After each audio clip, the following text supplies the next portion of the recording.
ఇది the వేదంశ్ devotional దివ్యమైన కథలు. ఆలయ విషయాలు మీకోసం. మారెమ్మ తల్లి కోపం వస్తే ఊరంతా వణికేదట. కాని ఆమె కరోనా పడితే జీవితమే మారిపోతుందట. మారెమ్మ అమ్మవారు దక్షిణ భారతదేశంలో, ముఖ్యంగా తెలంగాణ, ఆంధ్రప్రదేశ్, కర్ణాటక గ్రామాల్లో ఆరాధించబడే గ్రామదేవతలలో ఒకరు. ఆమెను గ్రామ రక్షక దేవతగా భావిస్తారు. ప్రజలు ఆరోగ్యం, వర్షాలు, పంటల అభివృద్ధి మరియు గ్రామ శాంతి కోసం మారెమ్మ తల్లిని భక్తితో పూజిస్తారు. దేవాలయ విశేషాలు. 1. మారెమ్మ ఆలయాలు సాధారణంగా గ్రామాల మధ్యలో లేదా గ్రామ సరిహద్దుల్లో ఉంటాయి. అమ్మవారిని శక్తి స్వరూపిణిగా భావిస్తారు. 2.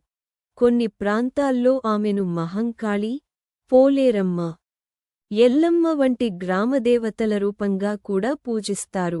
3. ఆలయంలో జాతరలు, బోనాలు, పల్లకీ ఉత్సవాలు ఘనంగా నిర్వహిస్తారు. జాతర మరియు ఉత్సవాలు. 1. ప్రతి సంవత్సరం ప్రత్యేక జాతర నిర్వహిస్తారు. 2. భక్తులు బోనం, కొబ్బరికాయలు, పసుపు, కుంకుమ సమర్పిస్తారు. 3. డప్పులు, ఊరేగింపులు, పూజలు గ్రామోత్సవంలా జరుగుతాయి. 4. కొన్నిచోట్ల రాత్రి జాగారం, ఒగ్గు కథలు కూడా నిర్వహిస్తారు. భక్తుల నమ్మకం. భక్తులు మారెమ్మ తల్లిని ప్రార్థిస్తే 1. వ్యాధులు దూరమవుతాయని. 2. కుటుంబ సమస్యలు తగ్గుతాయని. 3. పంటలు బాగా పండుతాయని. 4.